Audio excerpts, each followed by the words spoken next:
साहित्यकारों का संगम जनपद के सम्मानित कवियों का सम्मान और उस कार्यक्रम में मुझे आने का अवसर मिला। मैं निश्चित ही भाई रोहित जी को और भाई कुश चतुर्वेदी जी को बहुत बहुत धन्यवाद देती हूँ, उनका आभार व्यक्त करती हूँ। हमारे इस कार्यक्रम की अध्यक्षता कर रहे अभी जो हमारे सामने काव्य पाठ कर रहे थे, जैसे दादा पदम सिंह पदम जी, मंच पर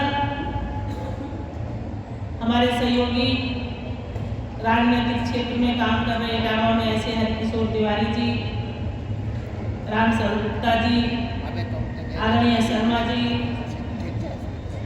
आदरणीय देवेश शास्त्री जी,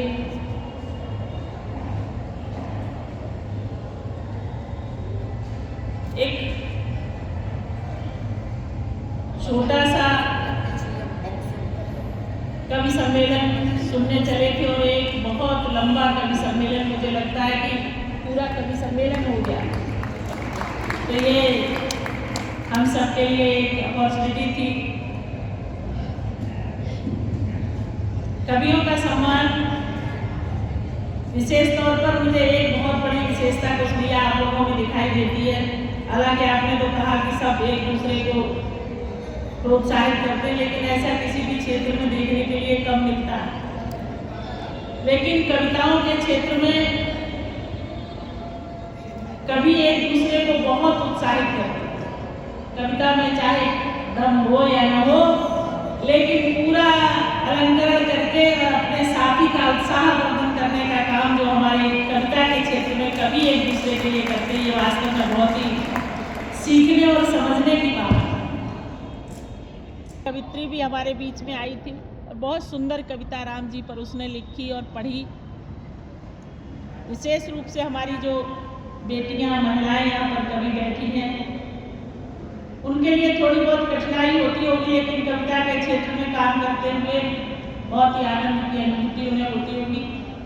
और साहित्य मुझे बहुत अच्छा लगता है, पढ़ना, लिखना, कविताएं सुनना। जीवन की इस आपाधापी में जब सुनने की व्यवस्था बनी तो समय का अभाव हो गया, और जब समय था तब प्रदर्शनी पंडाल में आने का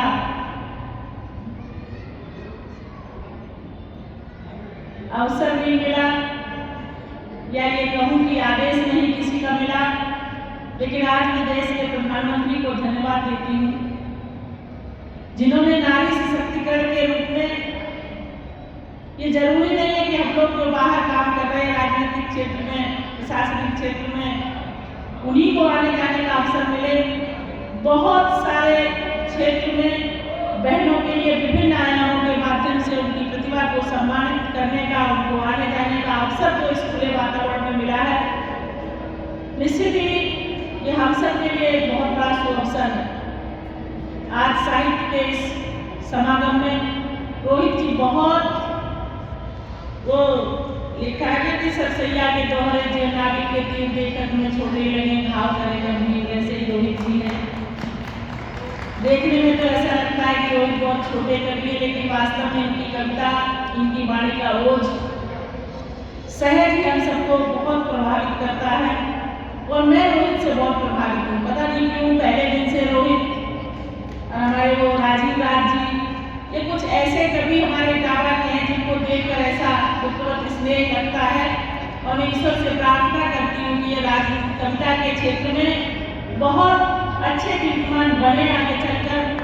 अभी तो इनका प्रारंभ है, कम उम्र है, आगे चलकर बहुत यशस्वी हों, ऐसी मेरी शुभकामनाएं इन सबके लिए है।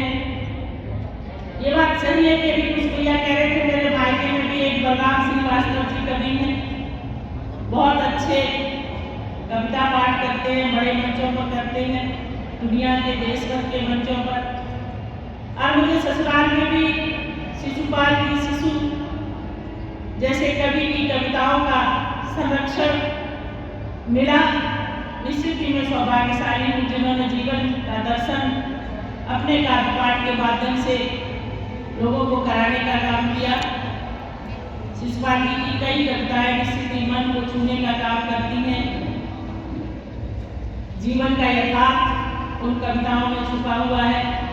मैं चाहूंगी कि मैं जाते जाते रोहित जी को कविता बहुत अच्छे से शिशु जी की याद है तो उसकी 4 लाइनें मुझे सुनाएं, इसलिए मैं अपनी वाणी को भी ध्यान दूंगी और मैं चाहूंगी कि शिशु जी की वो 4 लाइनें जो दर्शक कविता के रूप में उन्होंने लिखी वो रोहित अपने माध्यम से उनका काव्य पाठ करें और यही विश्वास दिलाती हुई साहित्य समागम में अपने उन समस्त कवियों को कहीं भी किसी भी क्षेत्र में कहीं पर भी मैं जिस लायक हूँ मैं उनके साथ खड़ी हूँ। ये बात सही है कि डावा नीरज की धरती है, शिशु जी की धरती है। अभी हाल ही में देश के राजनेता के रूप में ही सही लेकिन एक कवि हृदय अटल जी की प्रतिमा का अनावरण हम सब ने 24 तारीख को किया और एक चौराहा जो अंग्रेजी हुकूमत के समय से डीएम चौराहा कहा जाता था आज कोई डाला का अटल चौराहा बना है। ये कविता के क्षेत्र में मैं समझती हूँ कि कवियों का सम्मान है। आगे भी मुझसे जो भी बनेगा करने का प्रयास करूँगी और मुझे अटल जी की वो लाइनें बहुत प्रेरणा देने का काम करती हैं जो उन्होंने लिखी है कि छोटे मन से कोई बड़ा नहीं होता, टूटे मन से कोई खड़ा नहीं होता, व्यक्ति को चाहिए कि आगे बढ़े, एक सपना टूटे तो दूसरा गढ़े। जीवन में बस इन्हीं कविताओं को तर्कात करते हुए आगे बढ़े, एक दूसरे का सम्मान भाव हमारी संस्कृति में हमारे व्यवहार में बना रहे, यही ईश्वर की कृपा हम सब पर बनी रहे। आप सबका बहुत बहुत अभिनंदन, आभार और रोहित को विशेष रूप से मेरा बहुत बहुत आशीर्वाद। धन्यवाद।